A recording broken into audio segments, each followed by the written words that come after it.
ಅಂದರೆ ಎದ್ದೇಳೋದು 8 ಗಂಟೆ, ಒಂದು ಸ್ತ್ರೀಯಾಗಿ ಭಾರತೀಯ ನಾರಿಯಾಗಿ ಸಂಸ್ಕೃತಿ ಆಚಾರ ವಿಚಾರಗಳನ್ನು ಬಿಟ್ಟು ಮನೆ ಮುಂದೆ ನೀರು ಹಾಕೋದಿಲ್ಲ, ಒಂದು ರಂಗೋಲಿ ಬಿಡೋದಿಲ್ಲ.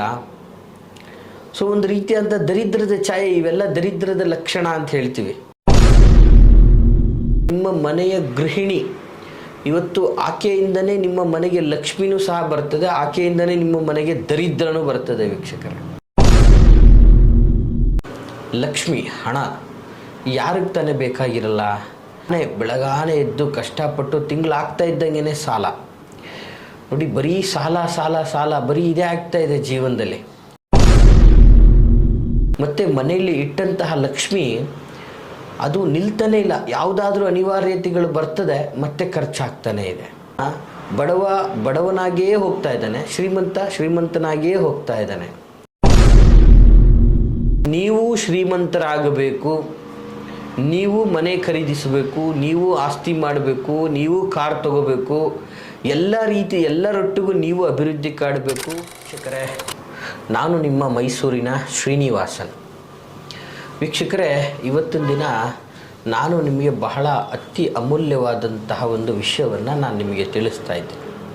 ನೋಡಿ, ಸಾಮಾನ್ಯವಾಗಿ ಇವತ್ತಿನ ದಿನ ಲಕ್ಷ್ಮಿ ಹಣ ಯಾರಿಗೆ ತಾನೇ ಬೇಕಾಗಿರಲ್ಲ? ಇವತ್ತು ದುಡ್ಡು ಕಾಸಿಗೆ ಸಂಬಂಧಪಟ್ಟ ಹಾಗೆ ಜನಗಳು ಪಡ್ತಾ ಇರ್ತಕ್ಕಂತಹ ಕಷ್ಟ ನೋವು ದಿನನಿತ್ಯ ನಾವು ನೋಡ್ತಾನೆ ಇದ್ದೇವೆ. ಇವತ್ತು ಬೆಳಗಾನೆ ಎದ್ದು ಕಷ್ಟಪಟ್ಟು ತಿಂಗಳಾಗ್ತಾ ಇದ್ದಂಗೆ ಸಾಲ ನೋಡಿ, ಬರೀ ಸಾಲ ಸಾಲ ಸಾಲ, ಬರೀ ಇದೇ ಆಗ್ತಾ ಇದೆ ಜೀವನದಲ್ಲಿ. ಮನೆಯಲ್ಲಿ ಗಂಡ ದುಡಿತಾ ಇದ್ದಾನೆ, ಹೆಂಡತಿ ದುಡಿತಾ ಇದ್ದಾಳೆ, ಅಣ್ಣ ತಮ್ಮ ಎಲ್ಲ ದುಡಿತಾ ಇದ್ದೀವಿ. ದುಡಿದ್ರೂ ಕೂಡ ತಿಂಗಳಾಗ್ತಾ ಇದ್ದಂಗೆ ಮತ್ತೊಬ್ಬರ ಹತ್ರ ಕೈ ಚಾಚುವಂತಹ ಪರಿಸ್ಥಿತಿ ಕ್ರಿಯೇಟ್ ಆಗ್ತಾ ಇದೆ.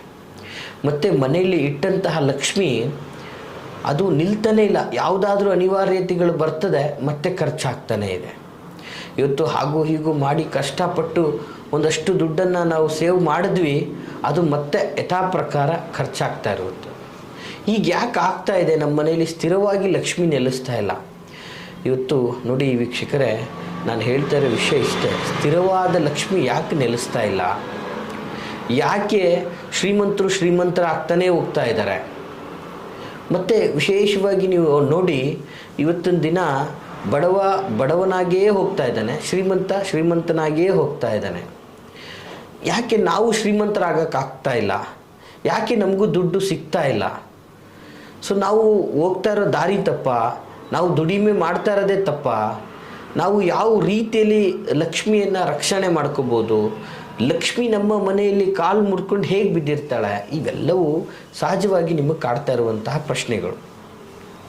ನೋಡಿ, ನಾನು ಇವತ್ತು ತುಂಬ ಒಳ್ಳೆ ಮಾಹಿತಿಗಳನ್ನು ಹೇಳ್ತಾ ಇದ್ದೀನಿ ವೀಕ್ಷಕರೇ, ದಯವಿಟ್ಟು ಅರ್ಥ ಮಾಡ್ಕೊಳ್ಳಿ. ಮನೆಗೆ ಲಕ್ಷ್ಮಿ ಪ್ರವೇಶ ಆಗಬೇಕು ಅಂತಂದರೆ ಮೊದಲು ನಿಮ್ಮ ಮನೆ ಶುದ್ಧಿಯಾಗಿರಬೇಕು.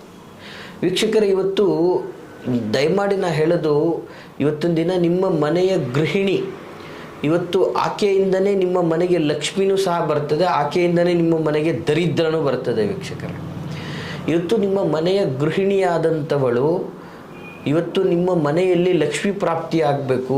ಗಂಡ ಕಷ್ಟಪಟ್ಟು ದುಡಿತಾ ಇದ್ದಾನೆ, ಅದು ಡಬಲ್ ಆಗಬೇಕು. ಮನೆ ಸಂಪೂರ್ಣ ಪಾಸಿಟಿವ್ ಆಗಿರಬೇಕು. ಇದರಿಂದ ಲಕ್ಷ್ಮಿ ಸರಳವಾಗಿ ನಮ್ಮ ಮನೆಗೆ ಪ್ರವೇಶ ಆಗಬೇಕು ಅನ್ನುವಂತಹ ಒಂದು ಜ್ಞಾನವನ್ನು ಬೆಳೆಸ್ಕೋಬೇಕು. ಇವತ್ತಿನ ಒಂದು ಆಧುನಿಕ ಜಗತ್ತಲ್ಲಿ ಏನಾಗ್ಬಿಟ್ಟಿದೆ ಅಂತಂದರೆ, ಎದ್ದೇಳೋದು 8 ಗಂಟೆ, ಒಂದು ಸ್ತ್ರೀಯಾಗಿ ಭಾರತೀಯ ನಾರಿಯಾಗಿ ಸಂಸ್ಕೃತಿ ಆಚಾರ ವಿಚಾರಗಳನ್ನು ಬಿಟ್ಟು ಮನೆ ಮುಂದೆ ನೀರು ಹಾಕೋದಿಲ್ಲ, ಒಂದು ರಂಗೋಲಿ ಬಿಡೋದಿಲ್ಲ. ಒಂದು ರೀತಿಯಾದ ದರಿದ್ರದ ಛಾಯೆ, ಇವೆಲ್ಲ ದರಿದ್ರದ ಲಕ್ಷಣ ಅಂತ ಹೇಳ್ತೀವಿ. ಈ ರೀತಿಯಾದ ದರಿದ್ರದ ಲಕ್ಷಣಗಳನ್ನು ಇಟ್ಕೊಂಡಾಗ ಮನೆಗೆ ಲಕ್ಷ್ಮಿ ಬಾ ಅಂದರೆ ಹೇಗೆ ಬರ್ತಾಳೆ? ಖಂಡಿತವಾಗಿ ಲಕ್ಷ್ಮಿ ಪ್ರಾಪ್ತಿ ಆಗೋದಿಲ್ಲ. ಮತ್ತು ಇದ್ದ ಲಕ್ಷ್ಮಿನೂ ಕೂಡ ನಾಶ ಆಗ್ತಾ ಇರ್ತಾಳೆ. ವೀಕ್ಷಕರೇ, ನಿಮ್ಮ ಮನೆಯಲ್ಲಿ ಲಕ್ಷ್ಮಿ ಸದಾ ತಾಂಡವ ಆಡಬೇಕು ಅಂತಂದರೆ ವಿಶೇಷವಾದ ಒಂದಷ್ಟು ಉಪಾಯಗಳನ್ನು ನಾನು ನಿಮಗೆ ತಿಳಿಸ್ಕೊಡ್ತೀನಿ. ನೋಡಿ, ಇವತ್ತಿನ ದಿನ ವಿಶೇಷವಾಗಿ ನಿಮ್ಮ ಗೃಹಿಣಿಯರು ಅಂದರೆ ಯಾರೆಲ್ಲ ಸ್ತ್ರೀಯರುಗಳು ನಿಮ್ಮ ಒಂದು ಜೀವನದ ಪ್ರಗತಿಗೆ ಗಂಡನ ದುಡಿಮೆಯನ್ನು ದುಪ್ಪಟ್ಟನ್ನು ಮಾಡಿ ನಿಮ್ಮ ದುಡಿಮೆಯನ್ನು ದುಪ್ಪಟ್ಟನ್ನು ಮಾಡಿ ಸಂತೋಷದಾಯಕ ಜೀವನವನ್ನು ಮಾಡಬೇಕು ಅಂತ ಆಸೆ ಪಡ್ತಾ ಇರ್ತೀರಾ, ದಯಮಾಡಿ ನಾನು ನಿಮ್ಮಲ್ಲಿ ಕೇಳ್ಕೊಳ್ಳುವಂಥದ್ದು ಇಷ್ಟೇ. ನಮ್ಮ ಭಾರತೀಯ ಸಂಪ್ರದಾಯದ ಪ್ರಕಾರ ಬೇಗ ಬೆಳಗ್ಗೆ ಎದ್ದು ಮನೆ ಮುಂದೆ ನೀರು ಹಾಕಿ ರಂಗೋಲಿಯನ್ನು ಬಿಟ್ಟು ಲಕ್ಷ್ಮಿಯನ್ನು ಬರಮಾಡಿಕೊಳ್ಳುವಂತಹ ಒಂದು ದಾರಿಯನ್ನು ನೋಡಿ, ತದನಂತರ ಬಹಳ ಬೇಗನೆ ನಿಮ್ಮ ನಿತ್ಯ ಕರ್ಮಗಳನ್ನು ಮುಗಿಸ್ಕೊಂಡು ಶುಚಿಭೂತರಾಗಿ ಮನೆಯನ್ನು ಸಂಪೂರ್ಣವಾಗಿ ಶುದ್ಧಿಯನ್ನುಗೊಳಿಸ್ಕೊಂಡು, ಜೊತೆಗೆ ದೇವರ ಮನೆಯನ್ನು ಭಾಳ ಸೂಕ್ಷ್ಮವಾಗಿ ನೀವು ತುಂಬ ಕ್ಲೀನಾಗಿ ಇಟ್ಕೊಂಡು ನೋಡಿ, ಎಲ್ಲಿ ಬೇಕಲ್ಲಲ್ಲಿ ಈ ಗಂಧದ ಕಡ್ಡಿ ಹರಿದಿರುವಂಥ ಪೇಪರ್ಗಳು ಮತ್ತು ದೀಪದ ಬತ್ತಿಗಳು, ಕಡ್ಡಿಗೀರಿರುವಂಥ ಕಡ್ಡಿಗಳು ಎಲ್ಲ ಅಲ್ಲಲ್ಲೇ ಬಿಸಾಕಬಾರ್ದು. ಎಲ್ಲ ತುಂಬ ನೀಟಾಗಿ ಇಟ್ಕೋಬೇಕಾಗ್ತದೆ ವೀಕ್ಷಕರೇ. ಸೊ ಈ ರೀತಿಯಲ್ಲಿ ದೇವ್ರ ಮನೆಯನ್ನು ಫಸ್ಟು ಪವಿತ್ರವಾಗಿ ಇಟ್ಕೊಳ್ಳಿ. ಸೊ ಮತ್ತು ಇಡೀ ಕಂಪ್ಲೀಟ್ ಮನೆಯನ್ನು ಮನೆಯನ್ನು ಒರೆಸ್ಬೇಕಾದ್ರೆ ವಿಶೇಷವಾಗಿ ಆ ಮನೆ ಒರೆಸುವಂತಹ ನೀರಿಗೆ ಒಂದಷ್ಟು ಉಪ್ಪನ್ನು ಹಾಕಿ ಇಡೀ ಮನೆಯನ್ನು ಶೋಧನೆ ಮಾಡ್ಕೊಳ್ಳಿ, ಶುಚಿತ್ವಗೊಳಿಸ್ಕೊಳ್ಳಿ. ಸೊ ಹೀಗಾಗಿ ಏನಾಗುತ್ತೆ, ನಿಮ್ಮ ಮನೆಯಲ್ಲಿರ್ತಕ್ಕಂತಹ ನೆಗೆಟಿವಿಟಿಗಳೆಲ್ಲ ದೂರ ಆಗ್ತದೆ. ನಿಮ್ಮ ಮನೆಯಲ್ಲಿ ಇರುವಂತಹ ದುಡಿಮೆ ಮಾಡುವಂಥವರ ಮನಸ್ಸು ಪಾಸಿಟಿವ್ ಆಗಿರ್ತದೆ. ಬೆಳಿಗ್ಗೆ ಎದ್ದ ತಕ್ಷಣ ಅವರು ತುಂಬ ಫ್ರೆಶ್ ಆಫ್ ಮೈಂಡಲ್ಲಿ ಅವರ ದುಡಿಮೆಗೆ ದಾರಿ ಆಗ್ತಾ ಹೋಗ್ತದೆ. ಯಾವಾಗ ಪೀಸ್ ಆಫ್ ಮೈಂಡಲ್ಲಿ ಅವರು ದುಡಿಮೆಯನ್ನು ಮಾಡಲಿಕ್ಕೆ ಹೋಗ್ತಾರೋ ಅತಿ ಹೆಚ್ಚೆಚ್ಚು ಅವರಲ್ಲಿ ಉಲ್ಲಾಸ ಹೆಚ್ಚಾಗ್ತಾ ಇರುತ್ತೆ. ಹಾಗಾಗಿ ಅತಿ ಹೆಚ್ಚಿನ ಧನಧಾನ್ಯಗಳು ಸಮೃದ್ಧಿಯಾಗಿ ಅವರು ದುಡಿಲಿಕ್ಕೆ ಸ್ಟಾರ್ಟ್ ಮಾಡ್ತಾರೆ. ಇದರಿಂದ ನಿಮ್ಮ ಮನೆಯಲ್ಲಿ ಧನ ಆಕರ್ಷಣೆ ಹೆಚ್ಚಾಗ್ತಾ ಹೋಗ್ತದೆ. ಸೊ ಎರಡನೇದಾಗಿ ಏನು ಹೇಳ್ಬೋದು ಅಂದರೆ, ನೀವು ನಿಮ್ಮ ಮನೆಯಲ್ಲಿ ಆದಷ್ಟು ಅದ್ಭುತವಾದ ರೀತಿಯಲ್ಲಿ ನೀವು ನಿತ್ಯ ಪೂಜಾದಿಗಳನ್ನು ಮಾಡಿಕೊಂಡು ದೈವಾರಾಧನೆಯನ್ನು ಮಾಡಿಕೊಂಡು ದೀಪಾದಿಗಳನ್ನು ಹಚ್ಚುವಂಥದ್ದು ಆಗ್ತದೆ. ಮತ್ತು ಇವತ್ತು ಲಕ್ಷ್ಮೀ ಪ್ರಾಪ್ತಿಗೆ ಸುಮ್ಮನೆ ವ್ಯರ್ಥ ಏನೇನೋ ವ್ರತಗಳನ್ನು ನೀವು ಮನೆಯಲ್ಲಿ ಮಾಡ್ತಾ ಇರ್ತೀರ. ಸಹಜವಾಗಿ ಇದನ್ನು ಯಾವುದು ನೀವು ಮಾಡುವಂಥ ಅಗತ್ಯ ಇಲ್ಲ ವೀಕ್ಷಕರೇ. ಇವತ್ತು ನಿಮಗೆ ಶೀಘ್ರವಾಗಿ ಸಾಲದಿಂದ ಮುಕ್ತಿ ಹೊಂದಬೇಕು, ಮತ್ತಿಗೆ ನಿಮ್ಮ ಮನೆಯಲ್ಲಿ ಲಕ್ಷ್ಮಿ ಸದಾ ತಾಂಡವಾಡ್ತಾ ಇರಬೇಕು, ನೀವು ಶ್ರೀಮಂತರಾಗಬೇಕು, ನೀವು ಮನೆ ಖರೀದಿಸಬೇಕು, ನೀವು ಆಸ್ತಿ ಮಾಡಬೇಕು, ನೀವು ಕಾರ್ ತಗೋಬೇಕು, ಎಲ್ಲರೊಟ್ಟಿಗೂ ನೀವು ಅಭಿವೃದ್ಧಿ ಕಾಡಬೇಕು. ಜೊತೆಗೆ ನೀವು ಸ್ವತಃ, ಯಾಕಂದರೆ ಯಾರೋ ಒಬ್ಬರ ಅಡಿಯಾಳಾಗಿ ಕೆಲಸ ಮಾಡೋದನ್ನು ಬಿಟ್ಟು ನೀವು ಓನ್ ಬಿಸ್ನೆಸ್ಗಳನ್ನು ಮಾಡಬೇಕು, ನಿಮ್ಮ ಅಡಿಯಲ್ಲೇ 10 ಜನಗಳಿಗೆ ಕೆಲಸ ಕೊಡಬೇಕು. ಇಂತಹ ಒಂದು ವ್ಯವಸ್ಥೆಗೆ ನೀವು ಹೋಗಬೇಕು ಅಂತಂದರೆ ಈ ಒಂದು ಸರಳವಾದಂತಹ ಒಂದು ವಿಧಾನವನ್ನು ನೀವು ಮಾಡಿ. ಇದನ್ನು ನಾನು ಆಲ್ಮೋಸ್ಟು ಗೃಹಿಣಿಯರಿಗೆ ಹೇಳಲಿಕ್ಕೆ ಇಚ್ಛೆ ಪಡ್ತೀನಿ ವೀಕ್ಷಕರೇ. ಸುಮ್ಮನೆ ನವಗ್ರಹ ಸುತ್ತುವುದಂತೆ, ಮನೇಲಿ ಪೂಜೆ ಮಾಡೋದಂತೆ, ಏನೇನೋ ಮಾಡೋದಂತೆ, ಯಾವುದ್ಯಾವುದೋ ದೇವಸ್ಥಾನಗಳಿಗೆ ಹೋಗೋದಂತೆ, ನನಗೆ ಲಕ್ಷ್ಮೀ ಪ್ರಾಪ್ತಿ ಆಗಬೇಕು, ದುಡ್ಡು ಉಳಿಬೇಕು, ಅಲ್ಲಿಂದ ದುಡ್ಡು ಬರಬೇಕು, ಇಲ್ಲಿಂದ ದುಡ್ಡು ಬರಬೇಕು, ಎಲ್ಲ ನಿಂತೋಗ್ಬಿಟ್ಟಿದೆ.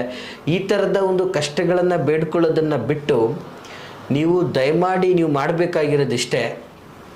ಏನಪ್ಪ ಅಂತಂದರೆ ಔದುಂಬರದ ಮರ, ಅಂದರೆ ಇದನ್ನು ಕನ್ನಡದಲ್ಲಿ ಹತ್ತಿ ಮರ ಅಂತಲೂ ಕೂಡ ಹೇಳ್ತಾರೆ ವೀಕ್ಷಕರೇ. ಬಹಳ ವಿಶೇಷವಾದಂತಹ ಶಕ್ತಿ ಪವರ್ಫುಲ್ ಆಗಿರ್ತಕ್ಕಂತಹ ಮರ.